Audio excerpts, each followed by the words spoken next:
Here, he said, absolutely. The defense attorney put up a picture of the back of his home. You could see a driveway. They had him draw a square where the SUV was parked. It was right on the curb of the back of his house, 10, 15 feet. His window is overlooking it. He stepped out onto his Juliet balcony and he watched for several minutes as Meg the Stallion and Kelsey, the two females, he didn't identify them by name, got out of the car and they were engaged in a fight. It was violent. It was quite aggressive. It started with arguing that woke him up in the middle of the night. Where his house is, often him and his son are woken up in the middle of the night by people who stop in and around the back of his home. This was another night, arguing, escalation, two women fighting. He watched the whole thing while standing on his balcony. Oh my God, it gets crazier.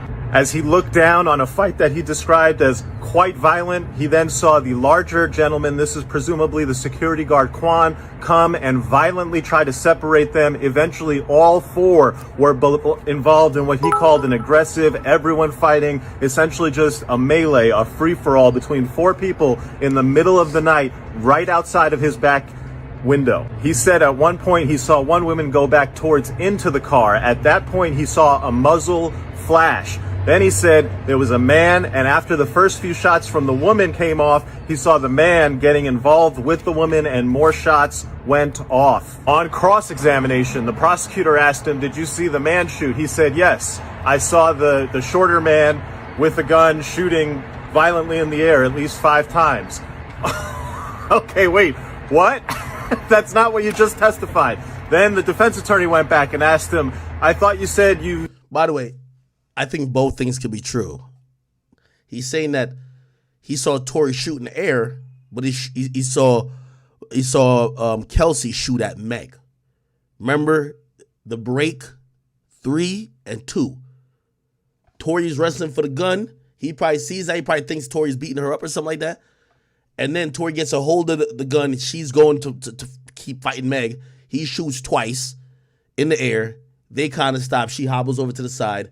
And yeah, so both things could be true. Which, by the way, you know, Tory's lawyer got to squash that side. You know why? Because he's accused of discharging a firearm. So that would be that charge. That discharging a firearm charge also is a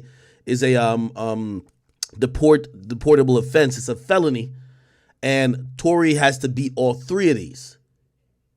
I think they knew that this witness was going to say the side. So that's why they slapped Tory. Well, I heard they wanted Tory to plead out to just shooting up in the air, some type of shit like that. They wanted Tory to plead guilty to that, but that you can't do that. And now, you know, they're in this situation where, you know, even if they don't get the charges to stick about Tory shooting at Meg, they want to get Tory shooting a gun, period. I don't know the logistics of how it works. Let's go to that first theory, which we all kind of had. Yo, they're fighting for the gun, but Kelsey intended to shoot Meg. They're fighting for the gun, and shots go off. Let's say Tory even has his hand on the gun or close to the gun. Is who gets charged for that shooting? Or who's responsible? I would say it would be Kelsey, the person who had intent and the person who was trying to do some shit. The person who's stopping him shouldn't get charged, but might come to some technicalities. I'm not sure if they're going to try to argue that. One thing I could definitely say is the prosecution case looks crazy. And it looks crazy because what they said in opening statements, right, about there is no fight, there's no struggle, there's none of that, there's no exchange of the gun. Kelsey never had the gun. There was at max a bump, but not a fight between Kelsey and Meg. Their opening statements, and that's what usually you give a summary of, this is what we're going to prove in this trial. This case now looks way different. So I would imagine that it's up to the prosecutor to tie up some loose ends with some cross-examinations and some, I don't know if they can still call witnesses, but their closing statement is going to be really important. Let me finish, keep listening to this one. You saw the woman and then you saw the man shoot. And he's like, yeah, you have to understand, it was just a crazy free-for-all and it all happened very quickly.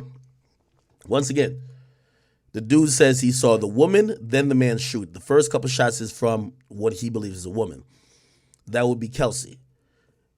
Unless these motherfuckers are throwing alley-oops with the gun, yo, I just shot 2 times. Tory, your time, you do too. You know what I mean? I got to think there's a struggle.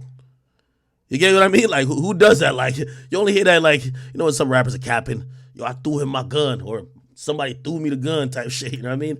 Nah, there was a struggle for the gun. Like, come on, it's obvious. And then he said the most shocking thing that has come out in this case, which is that after the shots went off, one woman crawled further away, that the 3 people then went over there and beat her violently while she was on the ground. They picked her up. They looked like they were going to drag her and throw her into the river. Instead, they dragged her across the street, put her in the car, and drove off. The prosecution, we're on lunch. The prosecution is going to come back, and basically they're trying to build the case that this witness is lying because he's intimidated by the defense, that he never said anything about the muzzle flash going off near Kelsey, and now he's saying all this because he's scared of telling the truth. We'll see how that comes out on direct. Here's a fact, though. He has been consistent about a couple things. One, the 2 women were outside that car fighting for several minutes. Escalated, started with an argument, then it got quite violent, and the security guard came out to try to separate them. The idea that the jury would credit Meg's testimony, which is just completely contradicted by this eyewitness, is highly unlikely. The prosecution has major work to do to save their case, which is absolutely on life support right now. Okay, and basically going back to my point, right? Like my whole point is this: confusion, right? Remember, the prosecutor is supposed to have a pretty good case that, even if it's not perfect, it sounds overly convincing. And essentially their narrative, their details of the story, everything that they said happened, or they said other people would say for them. For example, Meg, you know, again, she did what she needed to do. But again, her narrative is still very all over the place, right? Then it comes to Kelsey. Kelsey completely flips on them. So basically, you got to realize, and this is what, you know, for people who are trying to score this, and I've been trying to score this like almost like a heavyweight fight in a sense, round by round, day by day. It's not up to Tory to prove anything. It's up to Tory just to fuck it up and just cause some doubt. Be like, yo, this motherfucker's a liar. You can't believe him. This motherfucker's a liar. You can't believe him. Oh, this person saw something else. You know what I mean? So yes, so say 2 out of 6 people believe that Tory did it, and they're trying to describe in their testimony that Tory did it, but 4 other people said, nah, it was kind of like the girl, or actually, I don't think Tory was even near it. Bro, the jury has to fucking look at all those things and be like, it's like, if we have to be certain, there can't be no doubt when we vote that he's guilty. We have to be 100% certain. And right now, it just looks like there's a lot of doubt. So again, as this case is going, you know what I mean? Like, I'm not sure if we have like a O.J. Simpson moment where it's like, yo, if the glove doesn't fit, you must acquit type situation. What's the name of that lawyer again? That was like the golden lawyer. Man, I don't even know how you get O.J. to beat that case. But yeah, essentially, there's got to create doubt. You get what I mean? So people say, no, this feels like a RICO case. You see, that a RICO case is much different.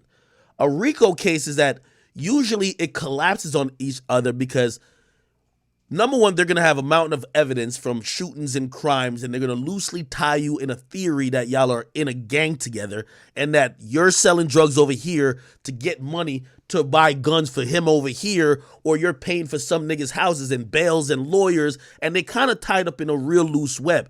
Now, theoretically, say you a gunner, you could get caught up in that web, and really, you ain't had shit to do with shit, right?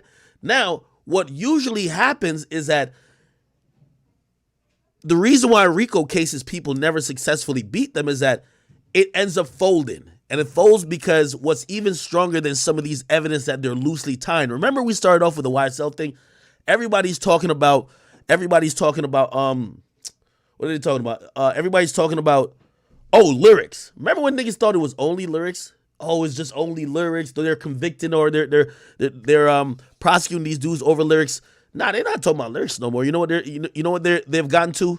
Okay, we got some murders over here. We got this that happened over here. They did this over here. We caught this was a case that we're rolling up underneath this indictment. We superseded the indictment. We found some more shit, which we believe is with the gang. Now they're coming with the snitch angle. Yo, we got all these niggas who basically we think they're not like, you know, the leaders of the gang, or we don't think they had too much input on the crimes that got committed with the gang. So we're going to give them some plea, but essentially, you know, by definition, whether y'all, I know some of y'all are stuck on, you got to be on the stand to be a witness, but they're going to be used and leveraged by us in trial, right? We're going to use them somehow and leverage them. We're going to leverage either their statements. We're going to leverage the fact that they're already saying that this is a gang.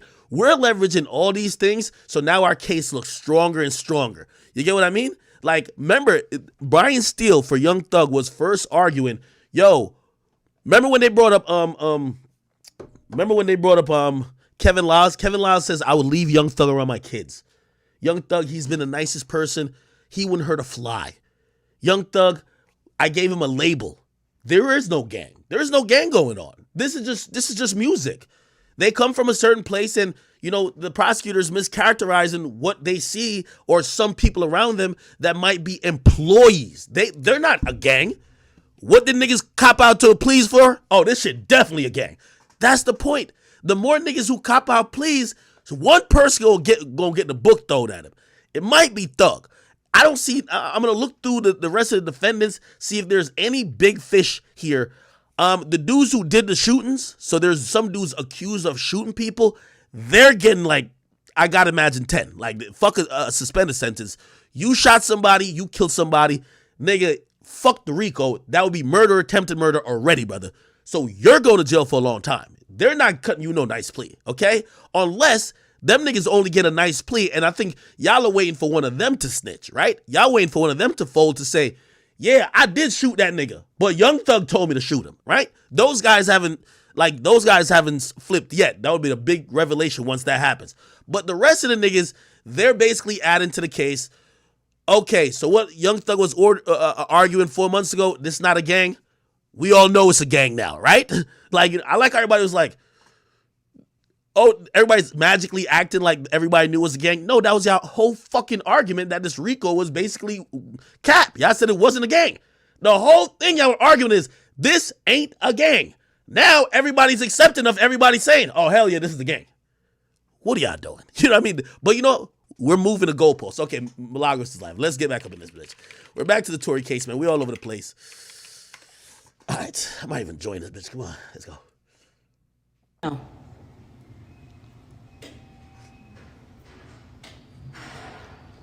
Can you hurry the fuck up? Okay, so that was it.